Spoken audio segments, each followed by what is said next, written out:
All right. It's my great pleasure to have on Sierra Katow. This is actually the second time she is doing my podcast. The reason I'm doing this is because I keep discovering new things about her. I think we spoke before the pandemic. Yes. But then recently we were on another podcast. Oh, sure. That's true. I found out that you actually tried stand-up comedy when you were only 16. Oh, yeah. I guess I hadn't divulged that information to you. Sure. Tell me the story doing stand-up comedy at 16. That's crazy. That's so young.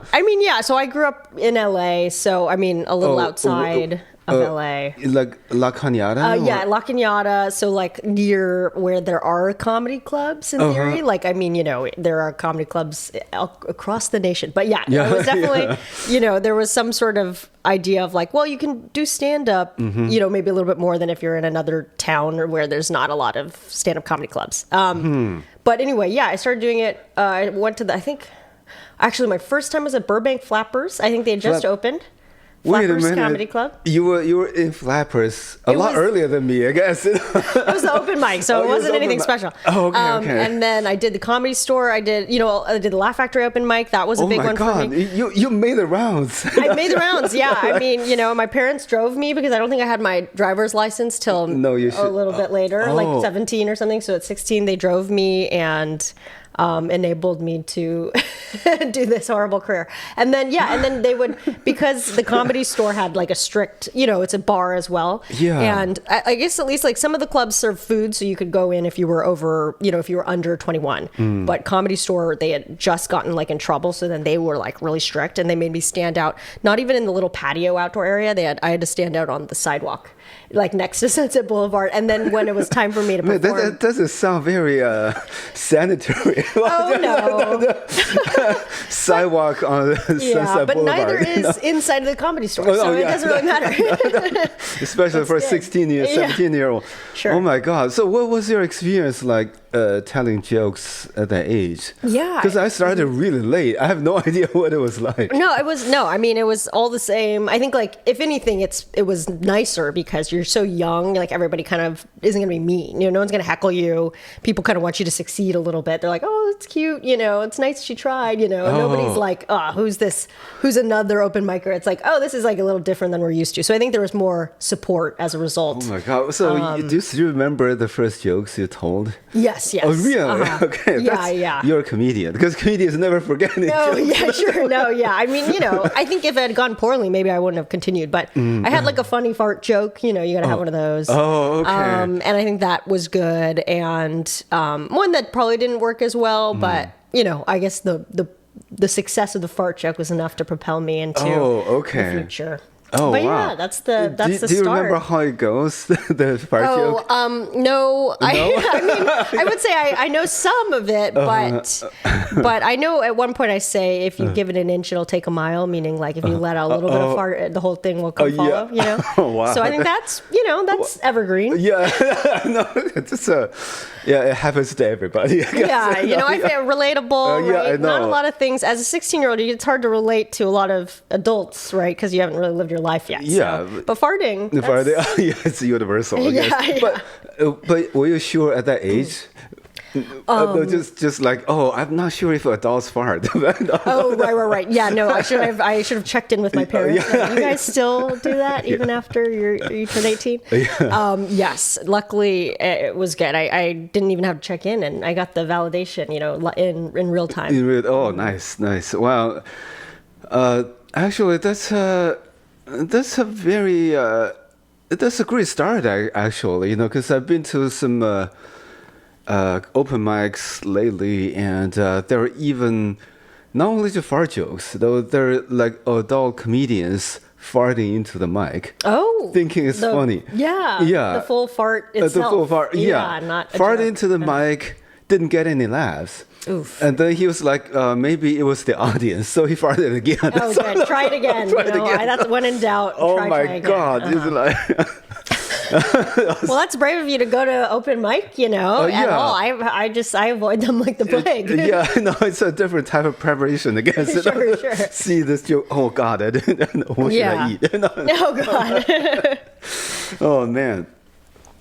But yeah, I mean, luckily, I think you don't know too much. The thing about starting young is I feel like starting because when was the first time you went up? Oh, Age-wise? 32. Okay, wow. Yeah, like nice. Twice your age. No, when that's you really, started. that's awesome. But I do think I've, people who started in their later, 20s, 30s, like I think you start obviously with way more life experience. Yeah. So you're automatically going to like have way better material. I mean, it's just then you just have to work on like, I guess, stage presence, which you may have already developed by doing something else. You know what I mean? So I think there's like stand-up is so correlated with like life and life experience that, starting younger or whatever, as much as people like that, I think it doesn't matter or help that much. Yeah, but I think it's just, but still, it's an accumulation of everything, I guess. Yeah, looking back, when I was in Boston, I do remember there was this Greek comedian, Dan Bolger. Yeah. Yeah, and then I asked him to open for me at a bar. He said, okay. Then I was at the bar, show was about to start. I was like, where's this kid? And then he called me, oh, I'm sorry, I'm like 17, I can't get into the bar. Oh, shoot, he's trying to like break down the door. I know, so oh no.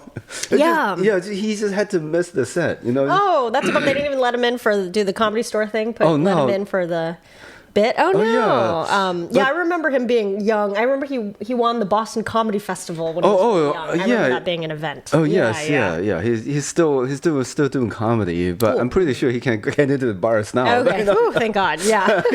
Finally. Wow. Yeah, and then, do you still write for shows?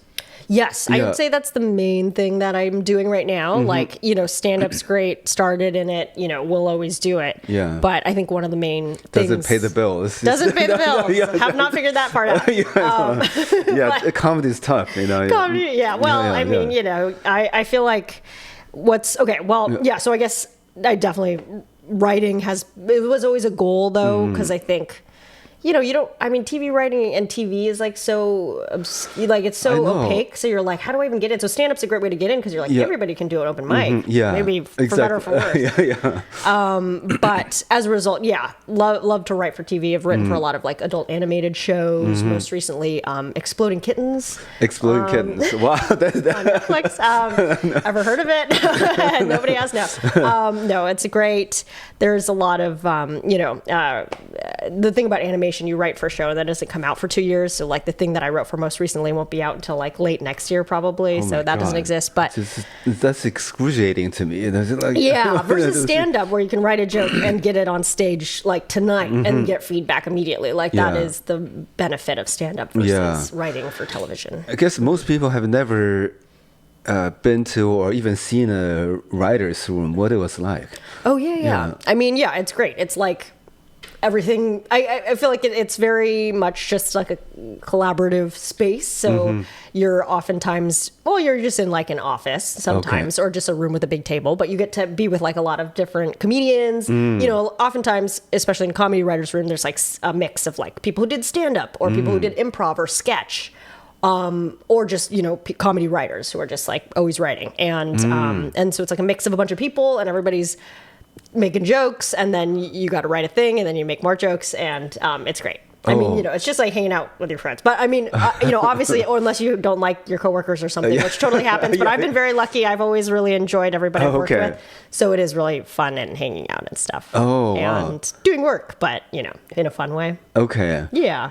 A little bit more collaborative than, I guess, stand-up. Because stand-up can be very isolated. I know. Yeah. I love stand-ups. So it kind of has the fun version of like getting to hang out with stand-up comedians, but like during the day. Interesting. But is it like 8-hour days or right. It can be, yeah. I mean, like I would say I've been lucky and it hasn't been like too demanding often. So I've had really like good bosses who aren't extremely who don't hate their families. So they will be like, let me work during the day and then go home and see my lovely family. Oh, I see. But I've heard of people who are like, I don't want to go home, or I hate, everything else about my life. So I'm going to make my work my life and therefore make everybody else around me stay for 14, 24, 38 hours. And then, so then that's why that can get a little. Yeah, but then you're pretty lucky. Very lucky. Yeah. Because I don't know, this show business is always crazy. Not a lot of the times, Sure. Yeah, I heard some directors who just on purpose showing up really late. He tells everyone call time's 8. He shows up like 2 p.m. Oh no! It's just like, oh Jesus, so why you do this, Like everybody's waiting. I know, and then he just feels important, Right. Yeah, that's. Anyway, so I guess another new development is you just got married, right? I did. Yeah. Congratulations. Yeah. Thank you. Yeah, very fun. Yeah. All about it. Got any advice? Marriage advice? What do you think? Oh my God! It's where should I start, man? I should write a book. Yeah. Write a book, please. Every marriage is different. That's how I feel. Just I've seen so many marriages that just looks great from the outside, but then just all of a sudden, that's it. There was Sure. But then some marriages you see them fighting all the time. But they're still together. It's an enigma. Sure. Yeah, well, good luck. No. I appreciate that advice. Yeah. No, I think. I've been with my husband for like 10 years before we got married, so it's kind of like. I know a lot of people like this. It's kind of people are getting married later, so you're waiting a long time, and you're like, well, we're already living together, and you're kind of already doing the thing. Oh, yeah. But then it's really nice to kind of have that official, title and sort of a little bit more of a clear, like, we get to file our taxes jointly. Oh my God, I'm so excited. Okay. No, I don't know. The changes are smaller compared to, I think, probably when people used to like, live at home and then go and then like if you ever watched you ever seen Father of the Bride with Steve Martin? No, I haven't. It's like one of the it's a great I guess I don't know if you consider comedy movie. Wedding movie, yeah. rom-com, not really rom-com, but and she's like 22 or 23 or 21. I don't know. She's living at home, and then she just moved home from college or whatever. Okay. And then is like, and then I'm getting married. So then it's really about the daughter leaving the home, and and then this everything guy. just converges. But like, of course, like most of the time, people have already done that, and then they're getting married. But I don't know. But nowadays, more and more kids are living at home now. Sure. It's like later, that's true. Failure to launch type of thing. Hey, I get it. I mean, it's tough. Rent is expensive, and I mean, that's one of the that's why I'm, a lot of people move in with their partners before getting married because they need to split the rent. Oh yeah. Wow. So, I'm sorry. Okay, great. Yeah. The espresso really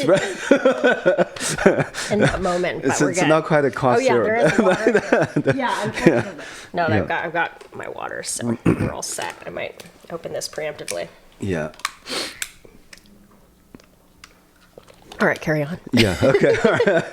And so your last name is Katow, right? Yeah. I pronounced that right. Perfect. Yeah. First person to do it. No, ever. well, the thing is, I used to call you Katow, but you never corrected me. Later don't tell Joe. Don't tell Joe. Yeah, no, but then later I realized this. I was like, I kind of feel bad, but then Totally fine. So your parents are Japanese and Chinese. Okay. Bingo. Yeah. Do they argue at home? Oh. They do? Well, they argue. Yeah, certainly, but not about their countries. Not about countries. Oh, okay. We'll back up, I guess. Yeah. So, my dad is Japanese. That's why my last name's Katow. But it's spelled Katow, which is why you were like Katow, because obviously that's how it's spelled. But it is similar to the name that's like Kato, common Japanese last name, Katow. But then, And then my why mom is what's Chinese. with the W though? I think it got added at some point when we came over. So this comes back to the fact that I'm fourth generation on both sides, which means my great grandparents were the ones who came over from Japan and China, and so my parents arguing at home was they didn't really have much allegiance to their respective countries. Excuse me, because they're they're third generation, so it's like. Yeah, it's far removed. We're very, we've been in America and specifically in Southern California for a long time. So everybody kind of, stuff was going on over in those other countries at the time. We're like, I don't know what's going on. But okay, I would say it affected still here because my grandparents on my dad's side, so my dad's parents were incarcerated in concentration camps. Oh, your grandparents. For Japanese American, internment. So they were affected by being of Japanese ancestry, even though they had nothing to do with what's going on. But they're already second generation. They were already, So it was my grandparents who were born here in the U.S., but still were considered, a quote unquote threat at that time. So they had to go, in their 20s, they had to be uprooted and go into this camp in Arizona. Arizona. Wow. Not even in California? I thought they probably would have been. I think for some reason they got placed in Arizona, but I don't know why. Wow. Might have been. I don't know. It's all history. I'm kind of gradually learning, But were they farmers or business owners, or what did they do? That's a good point. I'm not sure what they were. Well, so my grandfather, at least, I guess they were a little young, so I don't know if they had really established. But what was his parents? I know his mom or someone's mother. So my great grandmother was like a midwife. Oh, okay. But they might have. Yeah, you're right. They might have had some sort of farm that might have been confiscated. Like basically everything was taken. So who knows what they were? But they might have been something big. But we don't have it anymore. But so I'm not sure. But I heard stories that during that time, one other motivation to intern these Japanese Americans is because they own certain land. Once they're gone, the lot is up. Yeah, hey, grabs, I know. Sweet, free land there. Yeah, I think a lot of it was motivated by that. And there's a lot of anti-Japanese sentiment from the war, but also from just general probably racism, xenophobia, right? That everybody gets at some point in this country. I know. So there were, so I think that was convenient. Oh, okay, we'll we're at war with them, throw them there, and then we can take all their land, take all their business. Exactly, that's what I realized in this country. If you think your group is okay, just wait. No, I know. Yeah, you'll get your time. Exactly. We all do. So crazy. Man. So, but then you said that one of your grandparents also draw cartoons and stuff, right? Oh, yeah. You know about this? Okay, so my mom's dad, so my grandfather, my maternal grandfather, he was a cartoonist. So he was like very artistic. He did a lot of watercolor painting. He did cartoons. He had a sense of humor, so he did these funny cartoons. And, you could get him in like weekly newspapers or catalogs back at that time. And his crowning achievement was he got one in the New Yorker, which is obviously still going today. It's very hard to get in there. Yeah. So that was cool. But so he kind of, I know, as a profession, I think he typically did a lot of signs for businesses or mock-ups of what a building would look like once it's built. We see those now, but they're all digital now. So he would do a lot of that, but I think, was also able to do cartooning and basically very creative. So we always grew up drawing and the family is very, Yeah, I'm quite new to LA. I always feel that buildings here are very interesting architecture-wise. Because I used to live in the Northeast, Boston area. It's a lot of, houses are more or less, it's the Cape or Victorian or, the different styles. But here, you just see everything in LA. Sure. Hodgepodge. I mean, because I feel like that, New England style is kind of cool because it looks I guess it's different since I grew up here. So to me, that looks really that's got a certain character. Oh, yeah, definitely. But here, sometimes, you see you hear about really nice 50s houses and then they get knocked down and then somebody builds a modern thing over it. Okay, I guess. But I think there's a lot more, newer stuff here, and hopefully they're building more stuff. I don't know. I know. Do you have a favorite architectural style? Oh, I don't have a favorite, but I'm kind of attached to the older Californian, the Mediterranean type of thing with the arches and yeah, that looks like, adobe, whatever, that kind of thing. Yeah. Yeah, like. But I could change though, because I just watch old television shows, and that's what I saw people living. I was like, oh, that was nice. Even though it's kind of old, No, that's that is unique to California. Yeah, it doesn't have an island in the kitchen or anything, but sure, you gotta build that yourself. Oh yeah, I know. Yeah. I love that. I love watching those architectural digest videos with the like celebrities' houses, and I'm like, ooh, like what if I had that? Yeah. So expensive. Yeah, I think. Yeah, my wife has similar things. She loves going to open houses. Oh, yeah. And stuff. Yeah, That's I'm great. like, oh, why do I want to go to a house I can't afford? I mean, yeah, fair enough. But no, Yeah. then it's like your one time to get to like roam in it before somebody moves in and Exactly. you can't see it. Yeah, Unless yeah. you become best friends with them. Yeah. That could happen, I guess, in theory. Well, yeah, if you put the work in, Yeah. you knock on their door every 2 days, Wow. But do you feel that you got your sense of humor from your mother's side, being cartoonist and so forth? Oh yeah. I mean, a little bit of both. I think. Yeah, my mom's side of the family, everybody's very funny and like has a sense of humor and creative, obviously with the drawing and the cartooning from my grandpa.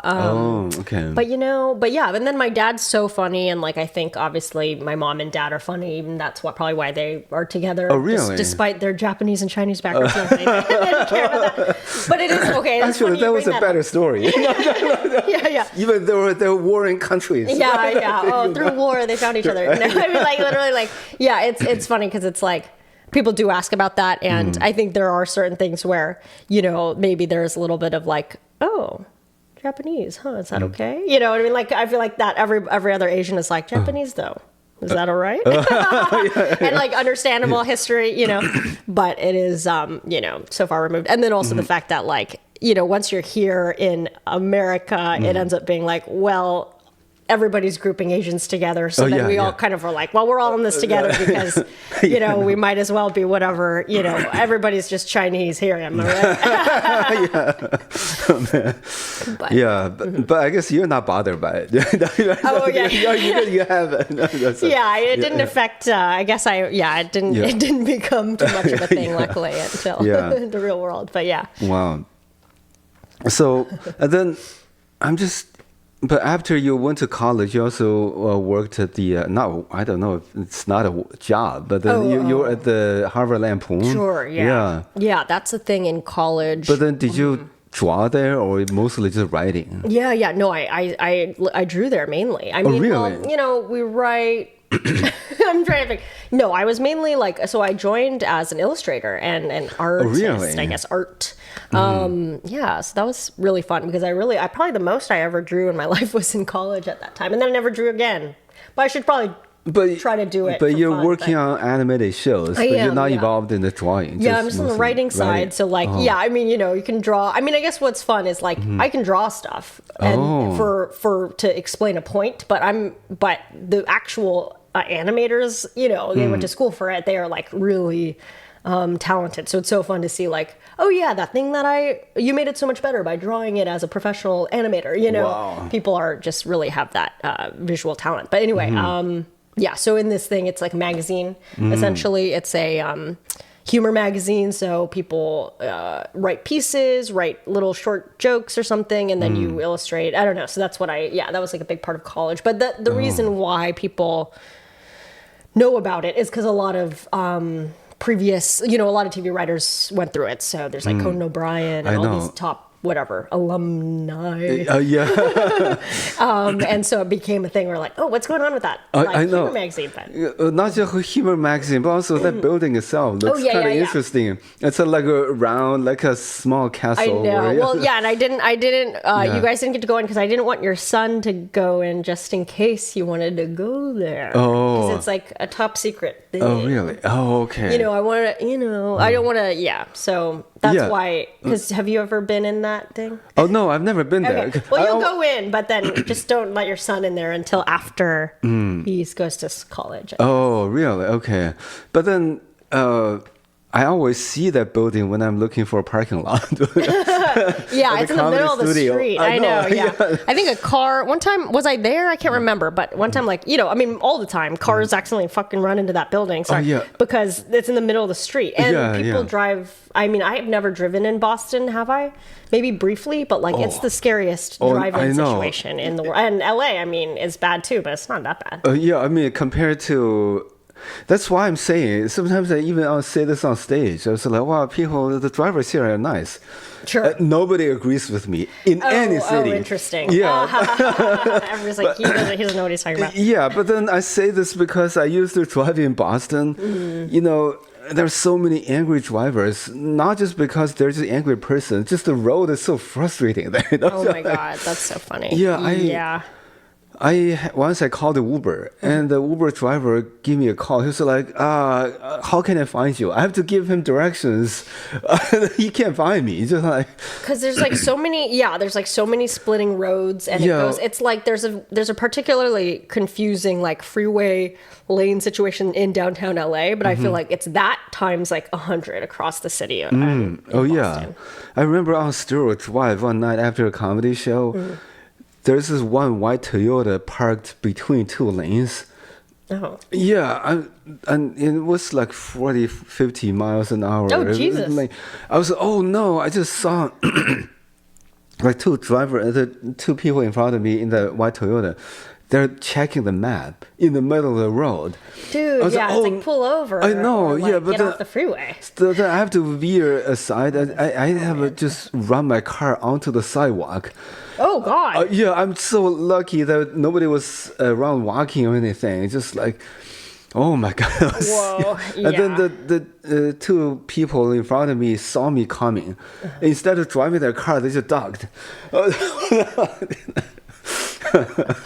Oh my God. Yeah, no, I would say ducked. Yeah, well, that's not gonna do anything. I know, but it's just so scary driving there. Yeah, it's confusing. I think one time I was in an Uber and the guy got onto the wrong side of the freeway, and we were driving the opposite side of the freeway. But luckily, it was like 4 a.m. I was like going to the airport or something. Oh, okay. So it was like Jesus we didn't Christ. die, but it was like I don't know how that happened. I'm pretty sure you didn't die. Yeah. Luckily, I'm still here. I think.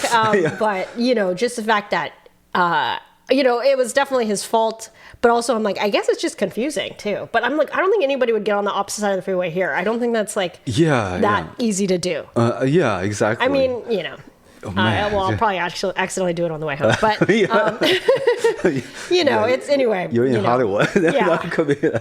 Yeah.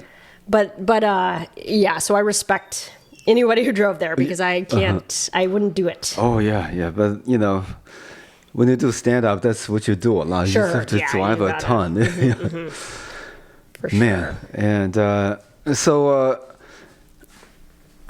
I know you're working on a lot of different shows on Netflix and HBO, but what are you watching yourself right now? Oh, what am I watching? Yeah. No, sometimes I don't.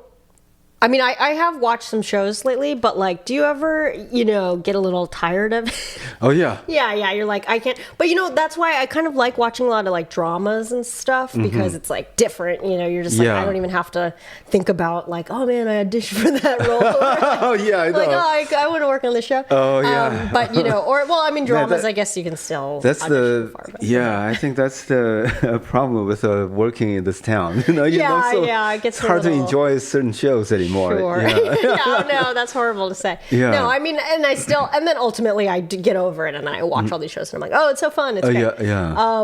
But, I feel like I'll go back and watch because it's the holidays. I was watching some like Christmas movies and stuff like that. Okay. Sorry to timestamp the podcast if you're really. Yeah. I mean, whatever. I was watching Christmas movies for no reason whatsoever.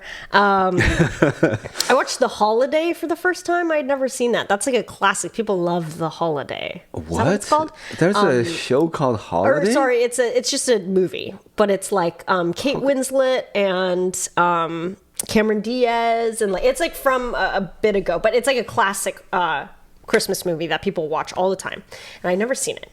Jack Black and Oh, is this one of them went to England? The other one? yes, yeah, they swap houses. It's like it's pre-Airbnb, and so it's like yes. this like novel concept where they're like chatting each other. And yeah, like, yeah, God, who's okay. this stranger? But it works out. They're just two single ladies trying to like start over after bad breakups, and they have little holiday adventures. Oh, wow. Jude Law, that's the Jude Law. name I Okay, can think okay. of. Wow, that's quite some years ago. That movie. Yeah, it's dated, but no, it was a fun. big hit at the time. Yeah, I mean, and then because it has that Christmas thing, that's a thing. I feel like if you get a great Christmas movie or something out there, like people just lock it in and associate with the good feeling of Christmas. Yeah, yeah. And then they just watch it on repeat, even if it's not like the best movie ever. Like, I think it gets it way feels more good. mileage. Yeah. Yeah, yeah. Do you have a favorite holiday movie? Oh or yeah. tradition? Now I Home Alone. Oh yeah. Yeah, Classic. and as I got older, I identify more and more with the villains. You know? Yeah, you're like, fuck this kid. You get in there, you think you're gonna do it. Yeah. Just all traps, you know. I know, slipping on stuff, getting burned. Yeah, It's horrible. the rich kid is having fun. Yeah, great. Yeah. This fucking rich kid wins again. Big surprise. Exactly. Do you like Home Alone 2? I'm not sure if I saw it. Oh yeah, I think I saw it It's on the an New York airplane. hotel one. Okay. Yeah, That one's with really Donald fun. Trump. Yeah, I know, of course. Yeah, cameo. Yeah, so that's a really good example of like a good sequel. People are like, yeah. oh man, that 2 might be better than 1. You know? yeah, Like, yeah. Wow, hard to do. I know. Yeah, with Joe Pesci and just Yeah. they're great cast there. Yeah. Yeah, physical comedy stuff. Yeah. Do you think you would, if you had to do like a role where you had to do like all that falling and all that stuff, like would you fully commit or would you be like, I got to get a stunt double in here? But now I might be, but I don't know. If I'm like even 5-10 years ago, I don't mind it. Yeah, because I actually did it, the prep on stage and so forth. Oh, right. Yeah. How was that? Did it hurt? No. Oh. Yeah, because there is a method of into falling, actually, that doesn't really hurt. I see. But I'm just getting a lot fatter now. I'm not sure if my bones can still sustain the weight. Oh, I see. Okay. Yeah. Well, I was thinking like, well, maybe that's good though, because you're not going to you can land on more padding. I don't have any meat here. That's the problem. Yeah, no, if your bones and so be careful. Yeah. I guess, it's just accumulating fat in the wrong place. It should be here. Get some like elbow pad fat and some knees. Yeah. The human anatomy has problems. Yeah. Well, I mean, you have that the joke about kicking you in the ass, or what was the one? Okay. Yeah, kicking your butt. Well, that's a great place to be kicked. Exactly. So I always thought that was very funny. It's true. Most cushioned part of my body. So by all means. Yeah, exactly. Yeah, but then like what you said, now I'm into dramas more, and I just started watching 100 Years of Solitude. Oh, cool. Yeah. I never read the book. I don't know if I have either. I don't think so. It was a shame, but then it was the surrealism stuff is pretty interesting. I wonder if we can incorporate this into comedy and stuff. Oh, okay. Yeah, I don't want to spoil the plot or anything, but then sometimes they just have stories like, this guy, into alchemy, he died. Oh. And then a couple of episodes later, he came back from death. I was like, what? I think, totally. I'm all about that. Oh, yeah. Nobody's really dead. Yeah. It's a crazy plot, but it's fascinating too. But I mean, it was written in Spanish, and then they kind of translate it into English. I'm sure a lot of things got lost, but still, I kind of enjoy the show. Cool. Yeah. Wow. Yeah. Yeah, I feel like there's always some good, prestige dramas that you can really get into. Yeah. Wow. No, this is pretty amazing. Different world. Yeah. No, that's cool. And another one I saw was Resident Alien. Oh yeah. Oh, that. Oh, really? Honestly, I don't think I've ever seen it, but I feel like that's the one that that great actors in. I don't know. I can't think of anybody's name. Yeah, but that's good, the right? thing. No, there's no huge movie stars in it. But it was really enjoyable to watch. So That's why I'm trying to bring this up. I just feel not the a lot word. of people don't know this. You know, How do you watch that? Is What? it on? I thought is It's it on like Netflix. Sci-fi? Okay, it's on Yeah. Netflix. Okay. Oh yeah, it's on Sci-Fi too. It was originally. Yeah, okay, yeah. But yeah, now it's on Netflix. Very watchable. Yeah, watchable. That was fun. You know, yeah. Cool. Colorado, snow and aliens. Oh yeah, I mean that's what the aliens are always landing in in the southwest kind of desert regions, like yeah. Roswell. Roswell. Oh yeah. That's big there. What do you think about the UFOs? Yeah. Oh yeah. But then I thought I saw some news a couple of years ago. It's already confirmed by the government, right? Yeah. It seems to be. Or they confirm that there's definitely things out there that they don't know what they are. So you assume like, well, it's not like I think before we were, okay, maybe it's the government itself. Maybe it's, that they're, maybe it's some other experimenting country, some weapons or something. Yeah. But now they're just basically said this outright, but nobody seemed to care. Yeah, got other things to worry about, I guess. Yeah, I know. Like grocery price, right? Yeah, so important. But yeah, I mean, like, what do you think? Do you think they're friendly? I think they're very friendly, either very friendly or just doesn't care about us. You know, indifferent. Yeah, indifferent. Yeah. Oh no. Otherwise, they would have done something already, right? Right. Do you think they are based in the ocean, like everybody's saying? I think that's a good place to be. Oh yeah. I don't go to the ocean, so I know. I'm pretty sure some octopuses are aliens. Yeah, that's what they said. They're like so weird anyway. They're too smart. Yeah. I feel bad. I probably had eaten some octopus in the past. Yeah, but then if they are really smart, try not to anymore. I didn't know at the time. But just grouping them in with the fish. Oh yeah. Apparently they're not that. Yeah, interesting. Yeah, but I was when I was younger, I was more into UFO, this sort of thing. But now it's like, I guess it's life to weight me down. Now you don't care. I can't deal with this other guy. Yeah, exactly. Well. Yeah, interesting. Another species, fine. Yeah, it's a lot. I mean, well, I feel like what's interesting. It's like we're all there's a lot of like conflict of like countries or within countries, and so once a new threat or something new gets introduced, it's like everybody's so busy with their own wars and their own conflict. Like remember the movie Don't Look Up? Sure. Yeah, yes, that's exactly what it was talking about. Yeah, I was like initially pretty like that movie was like too on the nose at the time, Yeah. It was kind of when COVID was at its peak, and the parallels were too much. I was like, this is too on the nose. I can't watch this, but it is. Yeah, I guess it is accurate. Yeah. I gotta hand it to them. Our species can't really see too far in front of us. I guess it's tough. It's tough. But there's always more Netflix to watch. I know. Keep you distracted. Keep you distracted. Yeah, exactly. Yeah. Oh, there's another one. Murder Mindfully.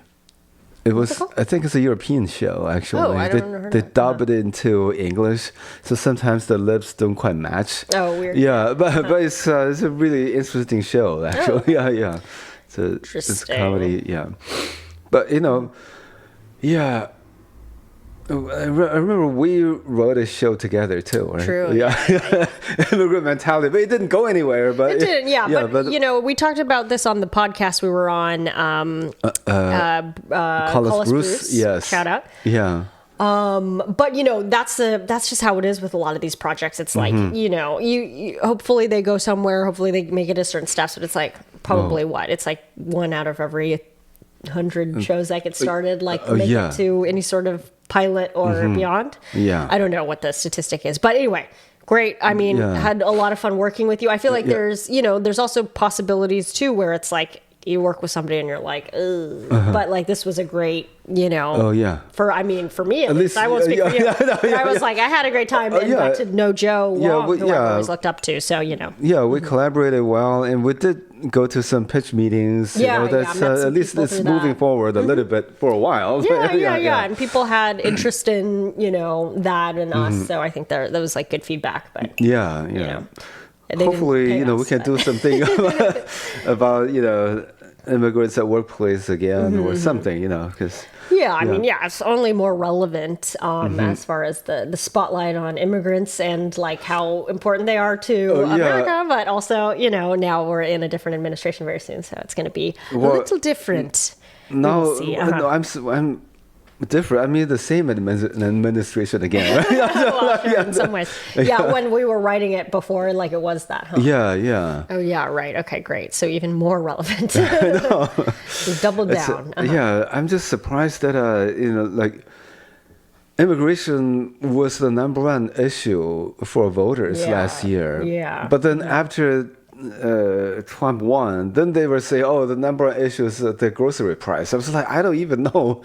How do they decide which is the most important issue, Yeah, because it is really like, well, then you have to like get inside the minds of everybody who voted, right? And like, you can kind of with certain polls, but like most time, maybe in their head, they're like, it's actually this. Well, I'm going to say grocery or like, I don't know, because I don't know. Would you be honest if you're walking out of a thing?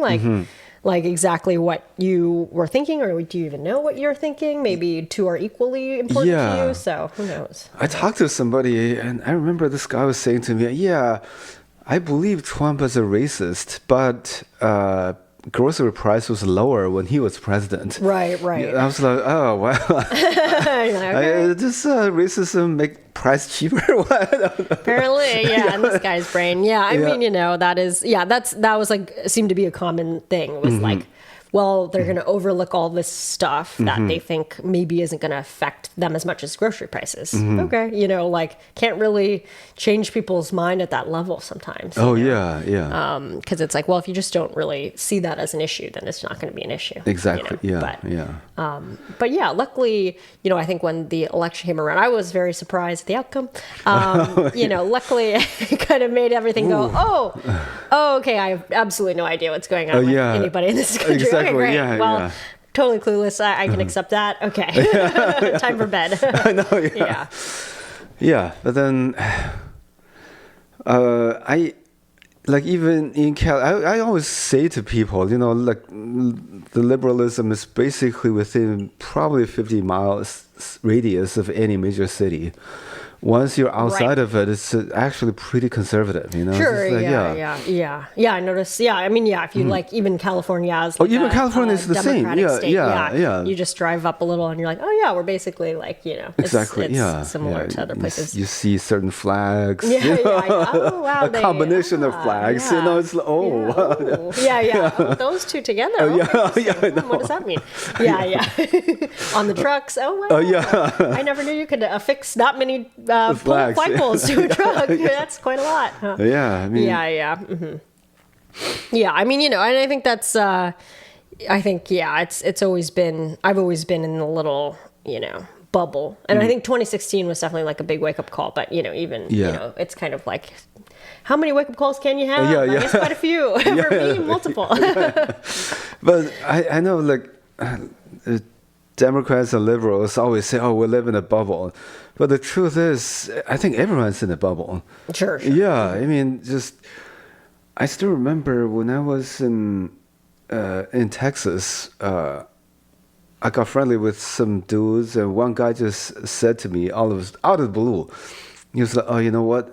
Slavery wasn't that bad." I was like, and it's like, how did that come up? What are you talking about? Yeah. We're just chatting. I was like. I thought he was joking, but then after a while, I just realized he wasn't, You just brought it up on a whim? Yeah. It's just like, Then I was like, oh, but the Republicans free the slaves, right? No, he doesn't believe me. I was like, oh, sure. Right. Oh, yeah. No, he didn't. He's like, I don't read that stuff. But fascinating. Yeah. But then, you'd be amazed. But then I read the history of Texas. Oh. It was actually originally part of Mexico. So the Mexicans wanted to have people to develop it, and they let a lot of Americans in with their slaves. Okay. And then the Mexican government was against slavery, so then that's why Texas became an independent. Oh, okay. Yeah, because there is that root in it, but in this day and age, still, I think there are people who believe, it was okay. It was Oh, like, God. whoa.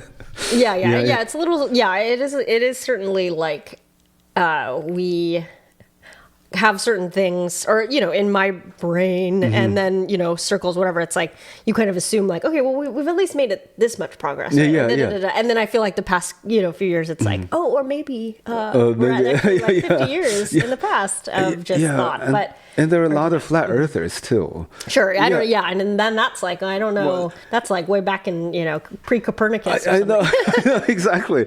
But now I'm thinking like let's say Christopher Columbus, he believed the Earth is round, but I'm pretty sure his crew, maybe 80-90% of his crew, have no idea about this, or doesn't believe. They're just like, okay, wherever we're gonna go. You pay me, give me food. I'm just gonna do the boat thing and the sail thing. I think still the Earth is flat. Maybe we'll go off the edge at some point. Exactly. Yeah, not a lot of I mean, I guess if you're not the guy navigating, you don't have to really know what's going on. Yeah, exactly. It's kind of interesting. Yeah.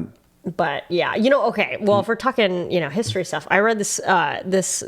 I've been more interested in learning more about the Americas like before Columbus, because it's like looking like maybe we won't be, maybe America post Columbus, maybe the U.S. is kind of coming to an end. So it's kind of fun to learn like, oh, hey, there are like a lot of like great, interesting history of civilizations here before. Yeah. And like it's gonna be fine. Even if the U.S. ends. It's okay. Oh. So, stuff has been here before. Stuff will be here after. Okay. It just helps, zoom out a little bit. You go, we're just, it's like when you see those videos where you see your little city, and then you zoom out, and then it's like the galaxy, and then it's it's like the Milky Way, and then it's bigger than that. It's like, okay, that's good to know. It doesn't really matter, but then. So what's your plan if this country dissolves? Well, just form your own tribe or something? Sure. Well, mostly, I'll probably die in the war. I'll probably die in the war. But I'm not into like, if you ever watch those post-apocalypse movies, like survival skills. Yeah, all those things where the zombies came and then there's one guy left. What's the Legend Man? I Am Legend. Or whatever. Will Smith. It's like, I don't want to be him. I'd like to be a zombie already transferred into the other side or dead. I'm good. I don't want to be the guy who has to kill his dog. You know what I mean? I don't want to be that guy where he had to, spoilers, but I imagine he does have to kill his dog because his dog turns into a zombie. I'm not really one of those people. What are you like? You got the go bag and you're like, I'm ready to fucking take my family on my back. That's what's in my head. Nice. Yeah, but then I have no preparation.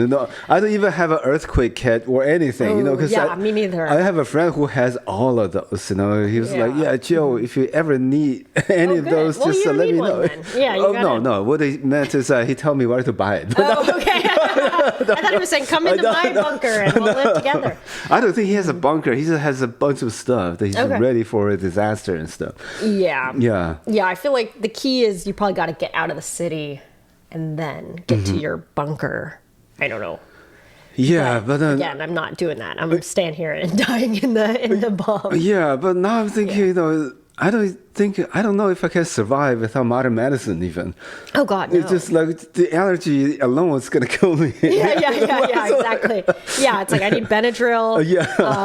Everybody was talking about antibiotics. I heard from a friend that somebody like went and got antibiotics, like prescription to put in their go bag. They did it by saying, "Oh, I have an earache, ear infection," and then they got it and then they put it in their emergency bag, because you always see these movies, right? A Quiet Place, they get into trouble in the first scene because they're going to this pharmacy looking for antibiotics or whatever they're looking for, medicine for their kids, and then the kid makes some noise and dies.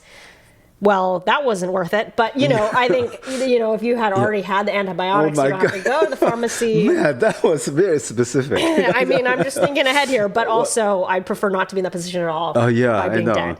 Yeah, because we probably don't realize how much we depend on other people, other services. Oh, yeah. Because I saw how the Chinese emperor used to live in China. it's enormous palaces.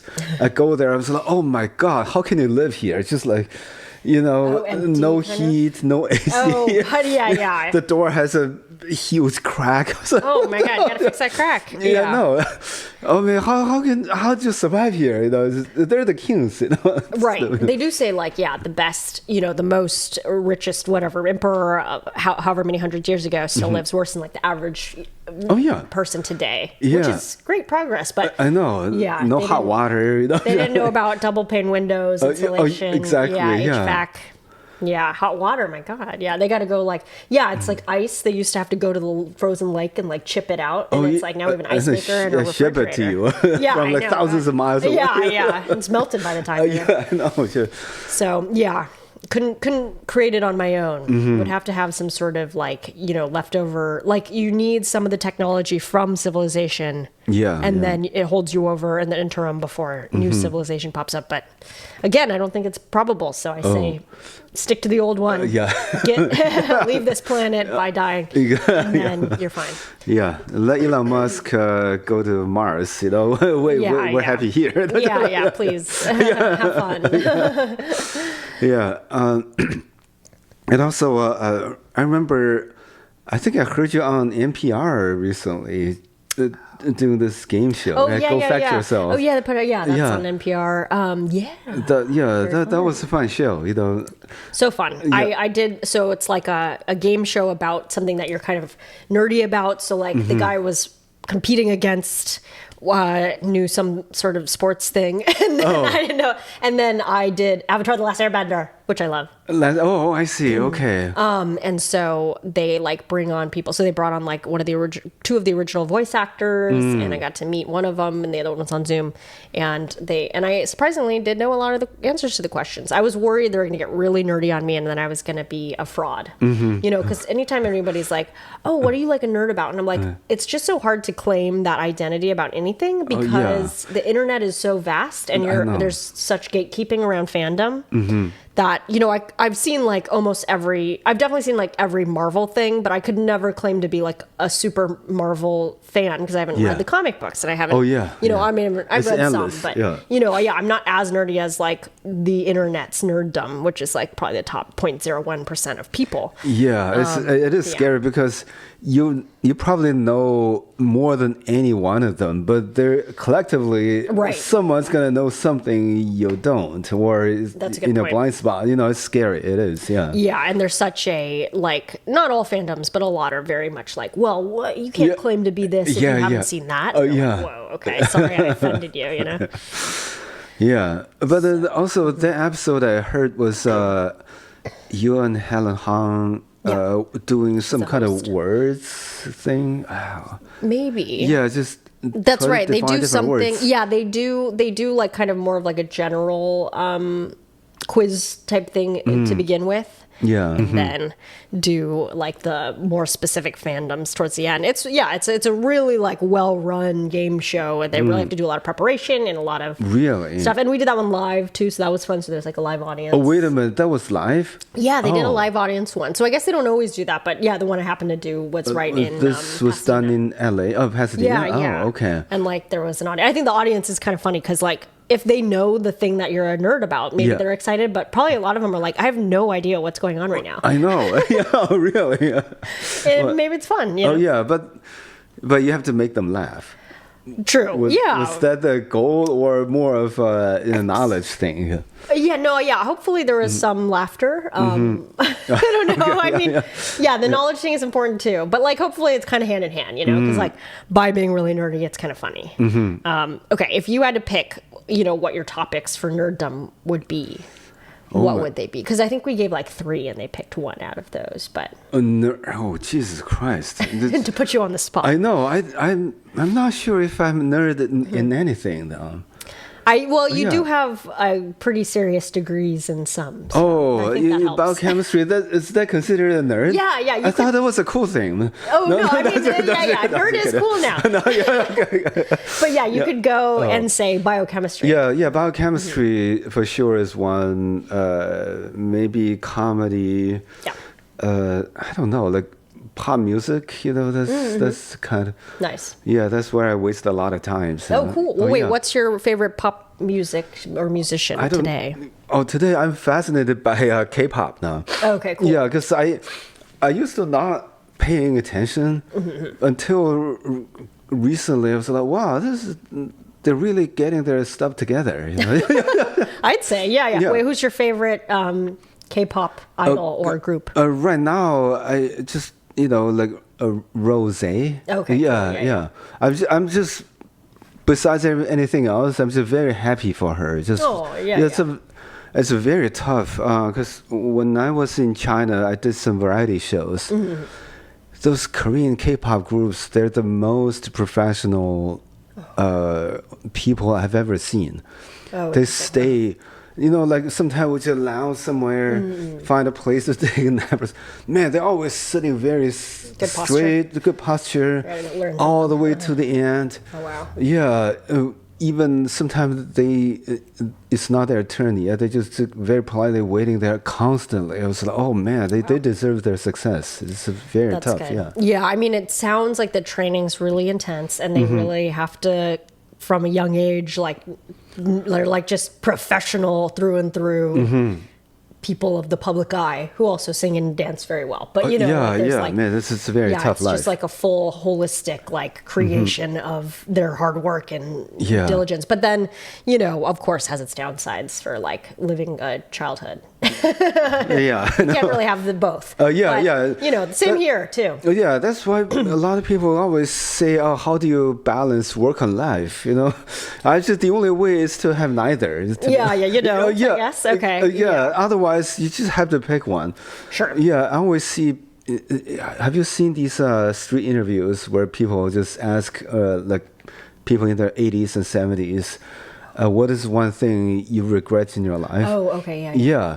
You always see these rich dudes, one thing they regret is not spending enough time with their family. Oh, but if you ask a homeless guy, I just wish I had held on to my job. Sure. Yeah. One or the other. Yeah, exactly. It's a very, Yeah, well, that's nice. That's a good thing to know. But I'm good. sure people try to balance, but you have to keep in mind there's no perfect balance there. That's good to know. Yeah, that's a good point because it's I think everybody always poses that question for women where it's like, can she have it all? Oh, that's tougher on women. I have to say. Oh yeah, man. I can't imagine how. What do you think you guys survive? No, again, it's you wish that there was more of a, because I kind of feel like you see babies in the wild. You see babies and mothers and parents. Where do I see babies in the wild? In the forest, in the jungle. But you see how much parents have to bring 9,000 things when they're traveling. I guess traveling is mainly what I'm talking about, and be apologetic if their baby's crying and and it's like, oh, you kind of wish there was a world where we were all kind of they're thinking oh yeah, I mean, there might be kids, so maybe I should bring earplugs, obviously, but also, bring things to help those parents, if there was a general mentality to be kids are important. We should all be in on this, rather than you got to handle your kid, that would be such a different vibe. Which again, I mean, I know that there's certain ways that it can be rude, but it's no, I think overall it's it's a kid. It's hard. It's very hard because when I was younger, I don't get this. Yeah. I'm just a young guy. I never quite understand these stuff until I had my own child. I was like, oh man, this is... you think guys are pretty tough in workplace to, you put in extra hours, try your best to hold on to a job, or let alone getting promoted or do something, have any achievement. But with women, it's 10 times harder. You got your child, it's oh man. Totally. Yeah. Well, good luck. Yikes. No, I know. I mean, it's a huge consideration, I think, for now. I'm at the age where friends are getting married, having kids, and really just starting, even though technically it's just getting older every as time goes on. I think everybody's kind of pushing it off because as we're recording this podcast. But yeah. Everybody's pushing it off as the minutes click forward. But that it's just, it makes more sense to push it off if your career is in focus. And obviously some people, it doesn't happen that way, and then you figure it out. But it's very like, it's been interesting to see how much that factors into the decision. It's not just about like, do I want to be a parent? It's about, can my career handle this? Actually, can I handle this? And do I have help? And do I, what's that going to be like? Because it's really not guaranteed. And it's, it's almost like very minimally about children at all. It's kind of about like everything surrounding that. But yeah. Man. But how's your son? He's doing great. But I'm almost done. So No, congrats. You did it. Thank you. Well, it's all me. Right. Single mother Joe Wong. Single mother. That'll be your next special title. Single mother. Someone's gonna be pissed, but man. So what's your plan for the coming year? I don't know my plan. You're still writing for shows, Probably be primarily some writing stuff. That seems to be, working a project now that hopefully we see more to do. It's sort of that thing where you just never know, right? The like animation shows? Currently in that specific thing. I mean, would love to write, live action, anything comedy, love it.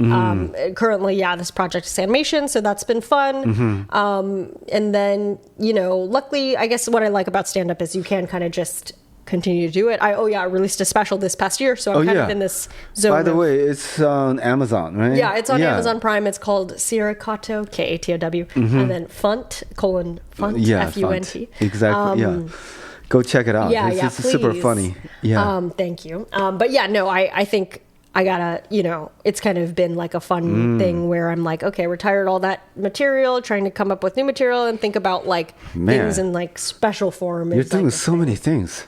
Well, I mean, so stand-up always takes a back seat when, writing is happening, but it is very nice to have that kind of, again, immediate feedback, right? And a fun way to like also get inspired, because I don't know, it's I think it was tough the end of this year. I had a lot of like existential stuff of like, do I even want to still keep doing this because it's so, it's like, did the world like didn't really seem to help the world? Did our comedy do anything? I don't think so. No. I kind of know this maybe since like 10 years ago. Yeah, because I just that it doesn't do it doesn't do anything because do too much. No. No, that's a very good point. I think it's like, of course, that kind of comes, it rears its head every so often, realizing like how little we can do. By the way, speaking of this, do you feel more stressed out with or more anxious at the end of the year during the holiday seasons, or during the year? Yeah. Well, I think probably depends. It depends. Okay. But the past few years, depends on the day, or it depends on the day. Depends how if when you're catching me during the day. But I think the past few years I felt less stressed because you're kind of like, because I've been in like, luckily, positions where I'm like, I'm in the middle of projects where I'm like, okay, well, I'll just like continue doing this, but I get a little bit of a break. But if it's the opposite, I've definitely experienced that where it's like, I've got nothing lined up. We'll see, now everybody's gone. I can't even start anything. Exactly, and then I got to go home and talk to the family and tell them what I'm up to. And then they're fine. Definitely, but, there's definitely that, I'll be like, hi, my aunts and uncles, like, maybe you guys were right. I shouldn't have gone into this field. No, but I think I see how it could be stressful. Yeah. What about you? What do you think? I also this time. I'm more stressful this time too. Honestly, just. One thing I'm happy about is you get to see people you didn't have the chance to see in the entire year, especially in terms of comedians. We're all doing our own things. But on the other hand,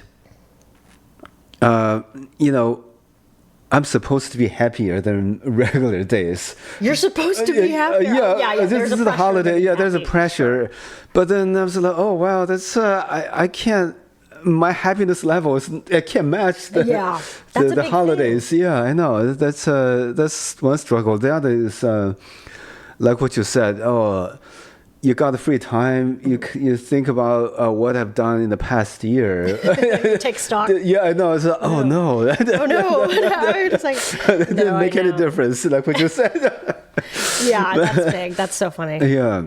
I mean, yeah, that's the thing. Holidays is tough, especially if, like your family, stuff. I've always been lucky that I do have family nearby, and we're not too bent up about our countries having warred in the past, so it works. But I think I have friends and family where it's not quite right. Family is off, and then this year's all about like family, and all the movies are like family, and then you're like, well, fuck, not mine. Yeah, I know. So that sucks. And then just the fact that, I think that, there is a pressure to be like, oh, happy holidays, joy, and buying presents.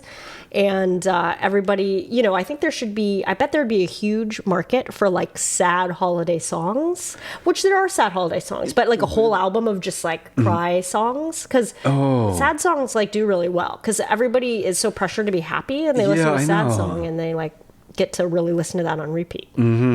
Yeah, I think, I'm not alone on this because I do see some guys on Christmas Eve in shopping malls running around like they're zombies. There's a good by last minute gifts. Yeah. Oh, the kid God. needs Legos. Yeah. Oh, man. So it is a lot of pressure. And also with, people don't have families around, those, I agree. Right. Because it's like, I mean, there's luckily good precedent go to Chinese restaurants on Christmas. Exactly, but like going solo, that's a little tough. Probably more tough. Or like going to a bar or something. Like you go to a bar solo on any other day, sure, whatever. But like Christmas is a little sad. And then the bars might be closed. Yeah, I know. So hey, it's tough. That's another business idea. Open bar. Yeah, one day a year. One day, yeah. Or you take over the closed bar. Yeah. It would do well. I think those businesses tend to do well. Well, but you have to let people know. That's the tough part. You got to put some money into marketing. Yeah. Oh, boy. But yes, I think, and then the taking stock end of the year. I think people, New Year's is tough because it can be exciting, but you're also like, oh, great, I didn't stick to my resolutions, or now next year I gotta start working out, or whatever people, want to do. It's a little bit of pressure, I think. Do you do New Year's resolutions? I try not to. Yeah. There's too much pressure. I know, yeah. And plus what I noticed, you make your New Year's resolution and, something happens, you forget about it. Like, oh, shit. Yeah. I know. Yeah, I feel like they dissipate for me like February, maybe before January. Yeah. So, setting that is kind of tough. But, yeah. Or like New Year's things where it's like, oh man, like this year I was supposed to do, I remember, 2019, everybody was like, the posting like a decade, this is what happened in the last decade. I did this, I did this. And that was like cute, I guess. And then like, everybody's like, can't wait to see what the next decade brings. And then like COVID got everybody. Let's not do that. So anymore. no more fucking happy posts on New Year's Eve because it'll mean death in the new year. But you've done so many things. Like, what keeps it going? For example, if you do something and it's not going well, how do you deal with the situation? Gosh, like career stuff or like anything? Yeah, career. But, I mean, I feel like it's so. What's good is everything is like you get used to it after a while. And you're kind of like, okay, well, I can take rejection because like I've done it so much. And then there's, I don't know. I mean, I guess it's like, I think I kind of was mentioning how this year was tough with the realizing, your work sometimes can't really do much to change people's minds. But obviously you're like, oh yeah, this year everybody knows that. But like, you know, that's a thing where I'm like, okay, well, I'm looking forward to like having a little bit more of that perspective, right? Where it's like, yeah, of course this is the case, but it doesn't mean that you like stop or change. You know, I think I have a lot of that still, that energy of like, well, if it doesn't go well, what, do I just give up or do I pivot? You know, like I always think about, because I studied computer science in college, so I'm always like, do I just go into tech? You know, but of course I'm so far out of it now, I would never. But also, like, it is funny thinking about. I was like, thinking the other way around. I thought you were doing this judgment, making decision. If then. Oh yeah. Well, yeah. So I program an algorithm for myself, so I don't have to what think. to do next. No need to make decisions anymore. No, exactly. But I do think it's like it's. There's been so much of that sort of temptation to like just bail, but I think that. I'm glad you feel that way too. Oh yeah, I feel this way. I feel this way sometimes, even at my age too. It's like, should I just quit everything? Yeah. And Netflix every day. Yeah. Live that dream. I mean, you know. Because one thing I perfected is just sitting there motionless for hours. I can do it now. Amazing, I bet. And the motion detector lights turn off. And I just nobody knows I'm here. Exactly. I mean, I'd love to learn how to do that. That sounds like a good skill. Well, it takes time. Okay, yeah. I mean, many years of study. Yeah, it'll be like, you know, like Jiro dreams of sushi when the guy's like making the egg thing. It takes him 2 years to make the egg thing. Oh my God. Perfect it. So take 2 years. But yeah, you know, I think, so I'm trying to, you know, not be so, I guess, dramatic. I'm like, I gotta leave. I gotta quit. But no, of course, it's a long journey. It's gonna be ups and downs, I guess, right? I don't know. What do you think I should do? Give me advice. I thought you were doing it really well. That's why I'm asking you. No, man. I mean, that's the funny thing. It's like, you know, and then again, it's like some things can be great, and then I just totally am like, oh yeah, I should be grateful for that. You know what I mean? Like, it's so easy to become so complacent and be like, well, this didn't go right this year, so I must be a fucking failure. And then, you know, you realize like I should be grateful for what went right, and that's, you know, something I forget. Yeah, but sometimes I need people to remind me, just take stuff at their face value. You know, sometimes you think too much, you know, just look at the surface. You know, on the surface, we're doing okay. You know, we're still alive and kicking. You know, sipping coffee. Yeah, that's good. You know, Hey, this is nice. Sure. Yeah. Well, but I'm sure, you know, you're gonna be doing great because you're, you know, very driven and trying so many things. You know, you're very talented. Yeah, I mean, Joe Wong, you know, I got to write that down. I got to record your voice. Joe Wong thinks I'm going to do great. It's going to be fine. No, I know. You'll be fine. It's always, I mean, it always feels tough. But I do think there's, lots to be okay. You know, I think also there's sort of that pressure of like, you know, grass is always greener. It's easy to like compare on certain aspects. Because I think one of the things is, you know, doing a lot of things, you know, we love to, I write and I do all these things, but I think a lot of it is out of fear of like, well, at least then if the writing's not going well, then maybe the stand-up will be doing fine, and maybe then the acting won't be doing well, but then this, you know, and it's actually like out of fear, out of like, fear of failure. But then what ends up happening when you do so many things is you end up realizing there's actually more opportunities to fail. Like, this isn't going well, then that doesn't feel good that this other thing's going fine. So it is very funny how that can backfire. I know. Well, but another thing is just set your goal really low. Oh, good. Yeah, it's make it impossible to succeed. You know. Right. If I can just like do like drink one glass of water next year, I'm like, I'm good. Yeah. Sometimes when I feel really down, what I do, I need to mail this check. Oh, that's hard though. No, you gotta go to the post office. Go to the post office and mail it, and then afterwards, I think it's just. I don't know why. I just feel better. Even if it's just check a box. Really simple chore, you did it, and then for some weird reason, you feel better about yourself. Yeah. No, that makes a lot of sense, though. I would say sometimes I don't even mail the check. Sometimes I'm like, I can't. The post office, it's closed. It's already 4:45. It's already closed. So, you know, mail the check within the week. I think is a more realistic goal for me. Yeah, exactly. And then, you know, I guess somehow your brain just suggests to you that, oh yeah, I did something, or yeah. succeeded in something. Yeah.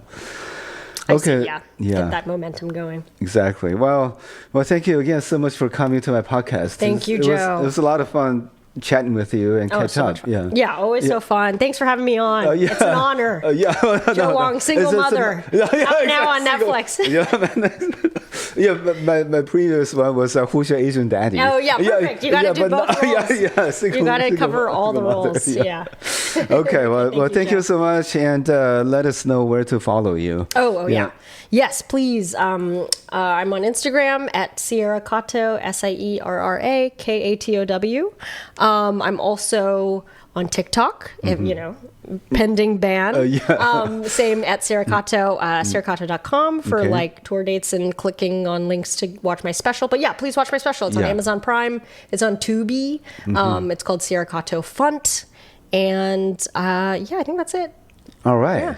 Great. Thank you. Now people know where to find you. Oh, can I plug one more thing? Yeah. I have a podcast that I co-host with a couple friends, and we do like a fantasy league for like cooking competition shows. So we just finished watching like British Bake Off. Ooh, so fun. Oh, wow. And then we like drafted all the chefs into or bakers into our respective teams, and then we like discuss each episode. We covered Top Chef, we covered Master Chef.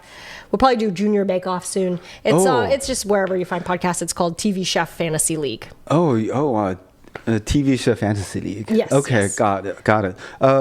So for the junior competition, what are the age range? Oh gosh, I don't even know because I've actually never watched it, but I think it's like under 18. Under 18, yeah, okay. But probably not a lot under 5. Oh, okay, all right. That would be cute though. Yeah, I'll ask you for the link afterwards. Oh yeah. Thank you. Okay, well, thanks again. That's a wrap. Yeah.